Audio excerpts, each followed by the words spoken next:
Assalamualaikum warahmatullahi wabarakatuh. Nama saya Nabila Amaliatus Solihah. Di sini saya akan memaparkan pembahasan mengenai pengertian perencanaan pendidikan. Jadi pengertian perencanaan pendidikan ini ada menurut dari beberapa ahli. Yang pertama menurut Baby CE, menurut beliau, perencanaan pendidikan adalah suatu usaha melihat ke masa depan dalam hal menentukan kebijaksanaan prioritas dan biaya pendidikan yang mempertimbangkan kenyataan kegiatan yang ada dalam bidang ekonomi, sosial, dan politik untuk mengembangkan potensi sistem pendidikan nasional memenuhi kebutuhan bangsa dan anak didik yang dilayani oleh sistem tersebut. Menurut ahli yang kedua, yaitu menurut Guru G, bahwa perencanaan pendidikan adalah proses mempersiapkan kegiatan di masa depan dalam bidang pembangunan pendidikan. Nah, jadi bisa disimpulkan bahwa perencanaan pendidikan itu adalah suatu proses intelektual yang berkesinambungan dalam menganalisis, merumuskan, dan juga menimbang, serta memutuskan dengan keputusan yang diambil harus mempunyai konsistensi internal yang berhubungan secara sistematis. Selanjutnya, pembahasan mengenai pentingnya perencanaan pendidikan. Nah, yang kita ketahui bahwa jika tanpa adanya perencanaan, maka organisasi itu tidak akan jelas arah dan tujuannya. Jadi di sini ada beberapa pentingnya dari perencanaan pendidikan, yaitu yang pertama, dengan adanya perencanaan diharapkan tumbuhnya suatu pengarahan kegiatan, adanya pedoman bagi pelaksanaan kegiatan-kegiatan yang ditujukan kepada pencapaian tujuan. Yang kedua, ada dengan perencanaan maka dapat dilakukan suatu perkiraan terhadap hal-hal dalam masa pelaksanaan yang akan dilalui. Yang ketiga, ada perencanaan memberikan kesempatan untuk memilih berbagai alternatif tentang cara terbaik atau kesempatan untuk memilih kombinasi cara yang terbaik. Yang keempat, dengan perencanaan dapat dilakukan penyusunan skala prioritas. Dan yang kelima, dengan adanya rencana, maka akan ada suatu alat pengukur atau standar untuk mengadakan pengawasan atau evaluasi kerja. Pembahasan selanjutnya mengenai hadis, matan, dan juga syahid. Di sini ada hadis beserta matan dari Bukhari 5937. Hadisnya saya bacakan. Hadasana Aliyu bin Abdillahi, hadasana Muhammadu bin Abdirrahmani, Abul Mundiri Tofawi, an Sulaiman al-A'mashi, qala hadatsani Mujahidun, an Abdillahi bin Umar radhiyallahu anhuma, qala akhada Rasulullah sallallahu alaihi wasallam biman kibi faqala kun fid dunya ka'annaka gharibun aw 'abiru sabil wa kana ibnu Umar yaqulu idza amsayta fala tantazir as-sabaha wa idza asbahta fala tantazir al-masaa wa hud min sihhatika limaradika wa min hayatika limauti. Artinya, telah menceritakan kepada kami Ali bin Abdullah, telah menceritakan kepada kami Muhammad bin Abdurrahman Abu al-Amashi. Dia berkata, telah menceritakan kepadaku Mujahid dari Abdullah bin Umar radhiyallahu an. Dia berkata, Rasulullah shallallahu alaihi wasallam pernah memegang pundakku dan bersabda, jadilah kamu di dunia ini seakan-akan orang asing atau seorang pengembara. Ibnu Umar juga berkata, bila kamu berada di sore hari, maka janganlah kamu menunggu datangnya waktu pagi. Dan bila kamu berada di pagi hari, maka janganlah menunggu waktu sore. Pergunakanlah waktu sehatmu sebelum sakitmu dan hidupmu sebelum matimu.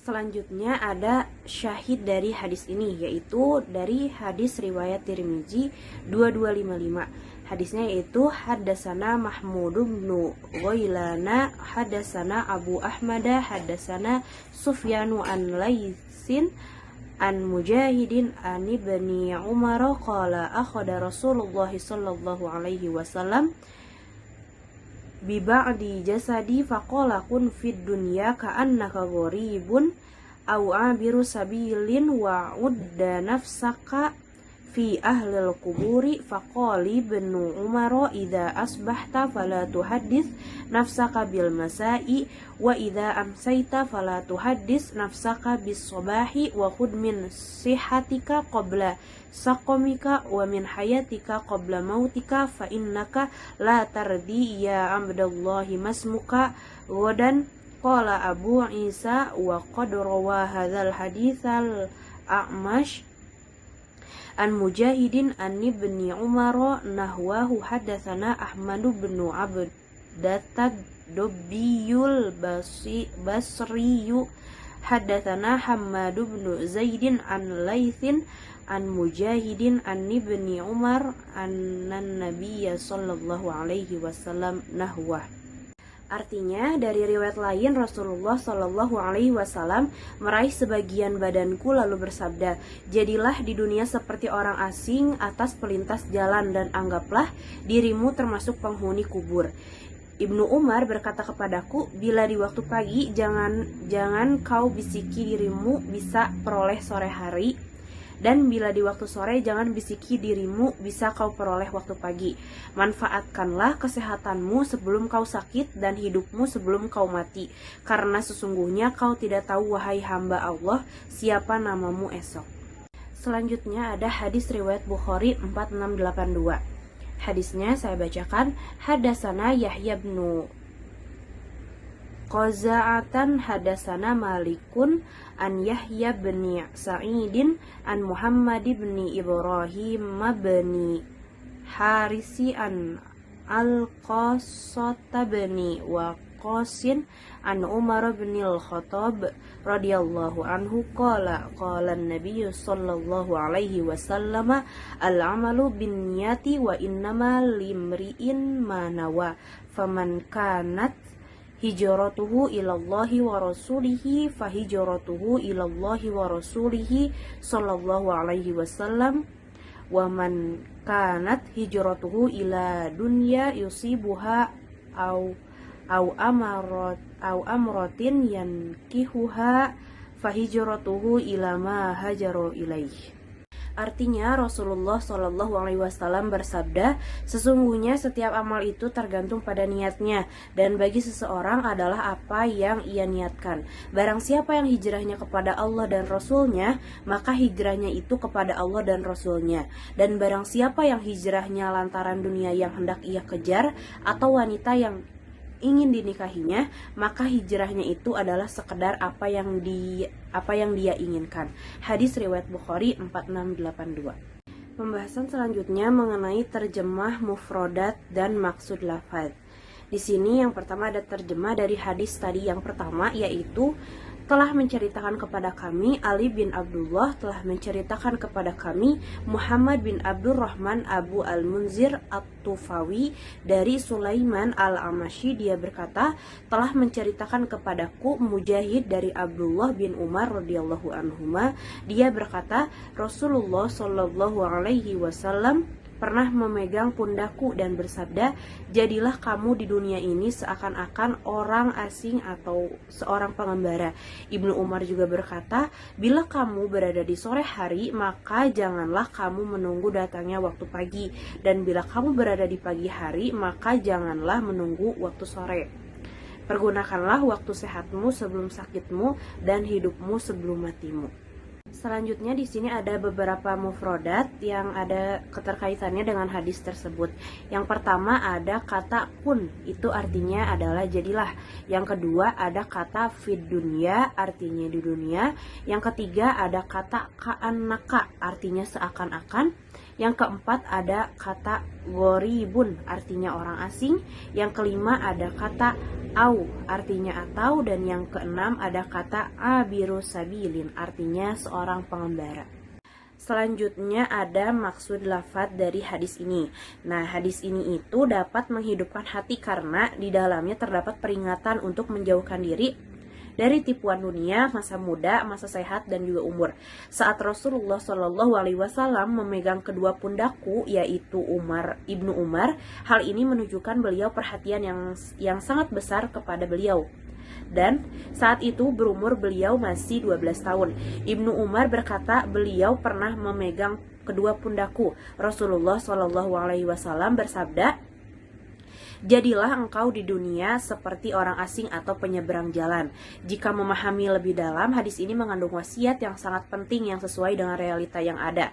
Sesungguhnya manusia atau Adam itu memulai kehidupannya di surga, kemudian diturunkan ke bumi ini sebagai cobaan. Maka manusia adalah seperti orang asing atau musafir dalam kehidupannya. Kedatangan manusia di dunia sebagai manusia ini adalah seperti datangnya orang asing. Padahal sebenarnya tempat tinggal Adam dan orang yang mengikutinya dalam masalah keimanan, ketakwaan, tauhid, dan juga keikhlasan kepada Allah adalah surga. Sesungguhnya Adam diusir dari surga adalah sebuah cobaan dan balasan atas perbuatannya. Maka dapat diambil kesimpulan bahwa seorang muslim yang hakiki itu akan senantiasa mengingatkan nafsunya dan mendidiknya dengan prinsip bahwa sesungguhnya tempat tinggalnya itu adalah di surga, bukan di dunia ini, dan dia berada pada tempat yang penuh dengan cobaan. Di dunia seorang manusia adalah hanya sebagai seorang musafir dan pastinya tidak akan tinggal lama ataupun tidak akan lama menetap. Bismillahirrahmanirrahim. Assalamualaikum warahmatullahi wabarakatuh. Nama saya Nisina Bella Sufa. Di sini saya akan mempresentasikan tentang esensi hadis, ta'rif istilah, dan ta'rif dilalah. Ta'rif istilah itu mengenai hadis tentang perencanaan pendidikan ini yang diriwayatkan oleh Imam Bukhari, hadis nomor 5937, termasuk ke dalam perkataan atau qaul Nabi Muhammad SAW. Ta'rif dilalah itu pembahasan hadis sahih Bukhari ini dengan nomor hadis 5937 yang berada pada kitab tentang hal-hal yang melunakkan hati dan sabda Nabi. Jadilah engkau di dunia seolah-olah penyeberang jalan. Unsur hadis, ta'rif arkan. Yang pertama ada sanad. Sanadnya adalah keseluruhan rawi yang menjadi sandaran hadis, mulai dari pertama Al-Bukhari, kedua Ali bin Abdullah, ketiga Muhammad bin Abdurrahman Abu Al-Mundhir At-Tuwafi, yang keempat Sulaiman Al-Amashi, yang kelima Mujahid, yang keenam Abdullah bin Umar radhiyallahu anhuma, Rasulullah SAW, Abdullah bin Umar, Mujahid, Muhammad bin Abdurrahman Abu Al-Amashi, Ali bin Abdullah. Yang kedua itu matan.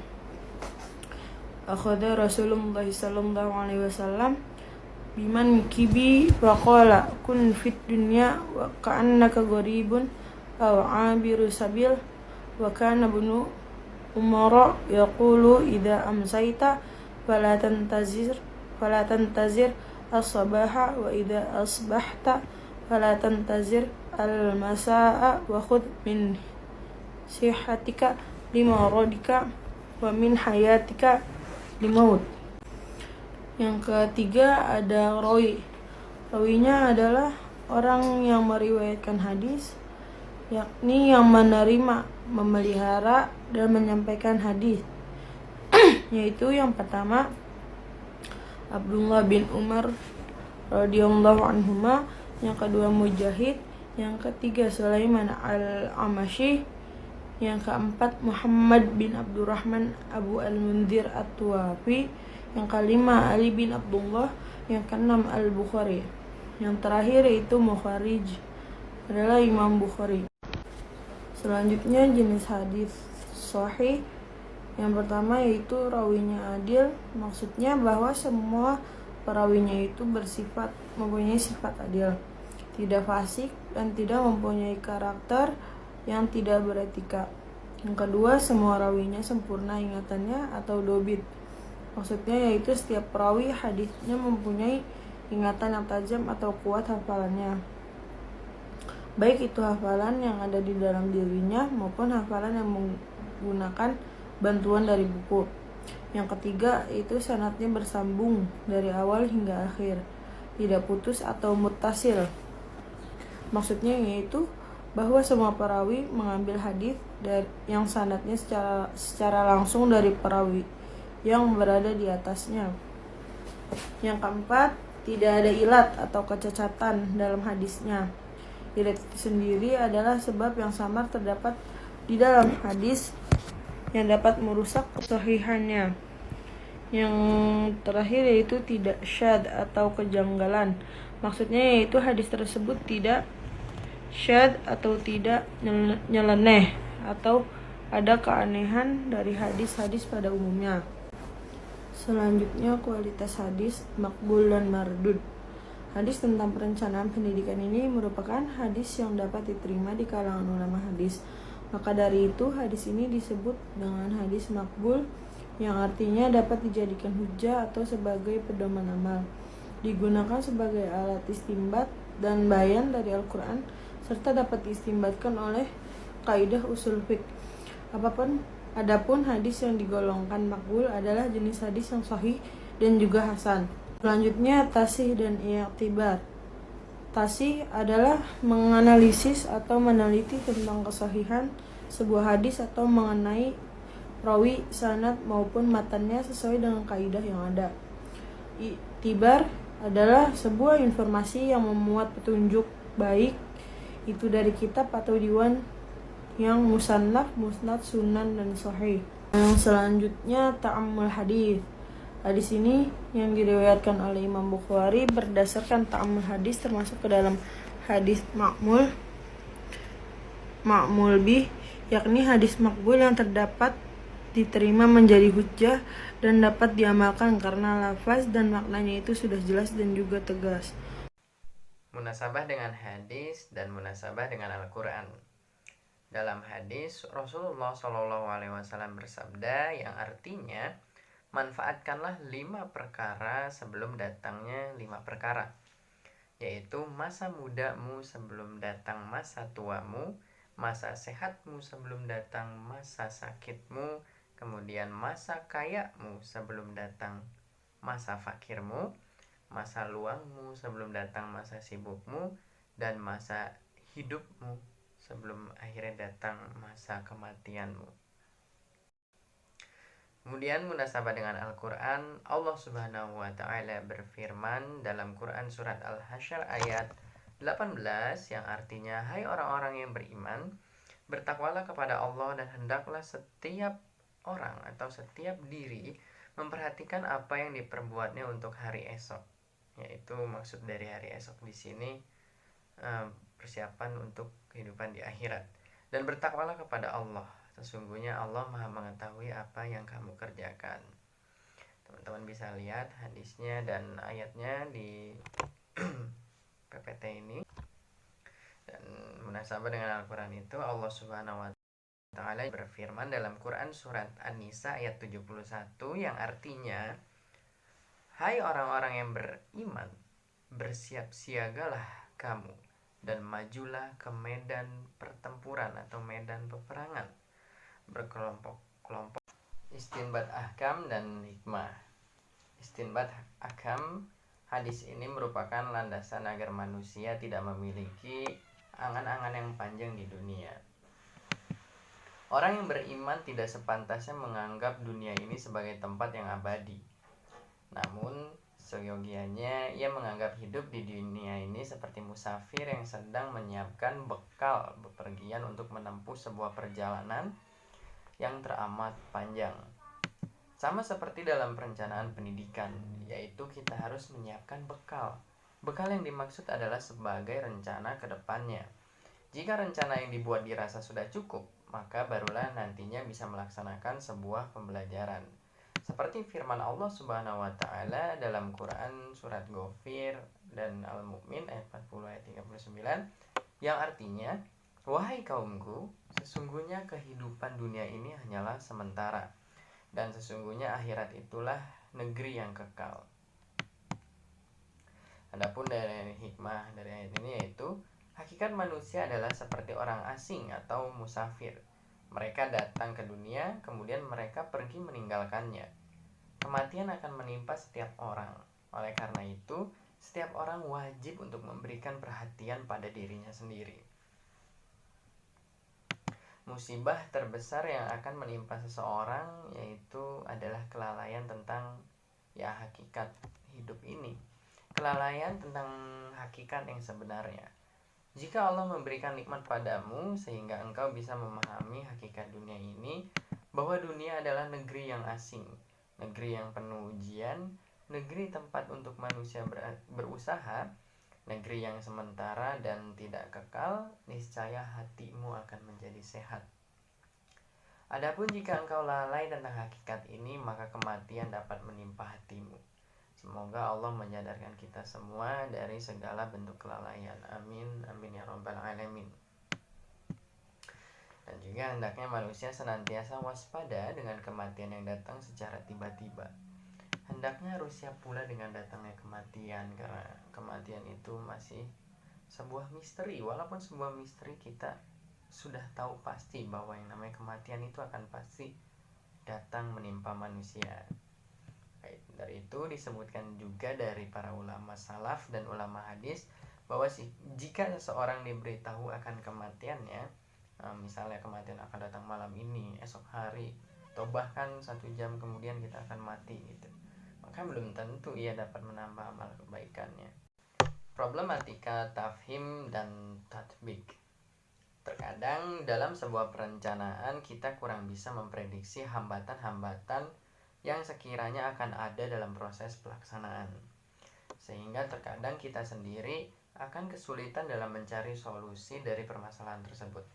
Nah, untuk mengatasi hal ini, maka kita perlu untuk melakukan forecasting. Nah, apa sih forecasting itu? Forecasting itu adalah membuat perakiraan dengan mengantisipasi ke depan. Perakiraan tersebut didasarkan dengan atas faktor-faktor organisasi pendidikan, baik yang bersifat kondisional maupun situasional. Jadi forecasting ini juga bisa diibaratkan seperti prediksi seperti itu, karena kita juga tahu dalam hal berorganisasi ada actuating yang seperti itu, planning, kita merencanakan terlebih dahulu rencananya. Kemudian setelah merencanakan itu, kita juga jangan berfokus kepada satu rencana, kita juga harus mempersiapkan rencana kedua, ketiga, bahkan keempat apabila karena kita tidak tahu ke depannya rencana kita bisa berjalan dengan baik atau tidak. Nah, karena kita sudah menyiapkan rencana-rencana lainnya, insya Allah ketika terjadi sesuatu yang tidak diinginkan begitu, kita sudah siap dengan itu semua karena kita sudah menyiapkan sebelumnya. Karena yang sudah disebutkan tadi, perakiraan tersebut didasarkan dengan atas faktor-faktor organisasi. Mungkin itu saja dari saya, penjelasan yang cukup singkat, lebih kurangnya mohon maaf. Wabillahi taufiq wal hidayah. Wassalamualaikum warahmatullahi wabarakatuh.